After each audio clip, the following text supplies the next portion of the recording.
صفحہ number 25 page 25 کتابت وحی، یہ ہمارا سبجیکٹ ہے آج کا۔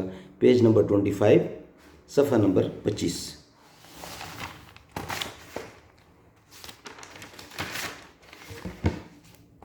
توضیح القرآن، آسان ترجمہ قرآن تشریحات کے ساتھ، از مفتی محمد تقی عثمانی۔ سبجیکٹ ہمارا چل رہا ہے تاریخ حفاظت قرآن، عہد رسالت میں حفاظت قرآن، یہ سبجیکٹ ہمارا چل رہا ہے۔ اس قبیلہ ایک بیان کیا جا چکا ہے، اب یہ دوسرا ہے جس کا سبجیکٹ کا ہیڈنگ ہے کتابت وحی۔ نحمدہ ونصلی علی رسولہ الکریم، بسم اللہ الرحمن الرحیم۔ قرآن کریم کو حفظ کرانے کے علاوہ حضرت صلی اللہ علیہ وآلہ وسلم نے قرآن کریم کو لکھوانے کا بھی خاص اہتمام فرمایا۔ حضرت زید بن ثابت رضی اللہ فرماتے ہیں کہ میں آپ کے لیے وحی کی کتابت کرتا تھا جب آپ پر وحی نازل ہوتی تو آپ کو سخت گرمی لگتی اور آپ کے جسم میں اثر پر پسینے کے قطرے موتیوں کی طرح ڈھلنے لگتے تھے۔ پھر جب آپ سے یہ کیفیت ختم ہو جاتی تو میں مونڈے کی کوئی ہڈی یا کسی اور چیز کا ٹکڑا لے کر خدمت میں حاضر ہوتا، آپ لکھواتے رہتے اور میں لکھتا جاتا۔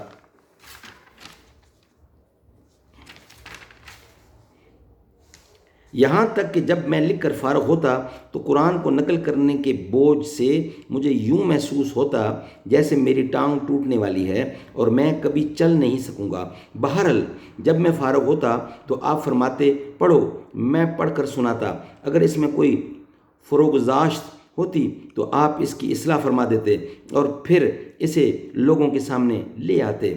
حضرت زید بن ثابت رضی اللہ کے علاوہ اور بھی بہت سے صحابہ کرام رضی اللہ کتابت وحی کے فرائض انجام دیتے تھے، جن میں خلفائے راشدین حضرت ابی بن کعب رضی اللہ، حضرت زبیر بن عوام رضی اللہ، حضرت معاویہ رضی اللہ، حضرت مغیرہ بن شعبہ رضی اللہ، حضرت خالد بن ولید رضی اللہ، حضرت ثابت بن قیس رضی اللہ، حضرت آبان بن سعید وغیرہ بطور خاص قابل ذکر ہیں۔ تفصیل کے لیے فتح باری میں حضرت عثمان رضی اللہ فرماتے ہیں کہ حضرت صلی اللہ علیہ وسلم کا معمول یہ تھا کہ جب قرآن کریم کا کوئی حصہ نازل ہوتا تو آپ کا طب وحی کو یہ ہدایت بھی فرما دیتے تھے کہ اسے فلاں صورت میں فلاں فلاں آیات کے بعد لکھا جائے۔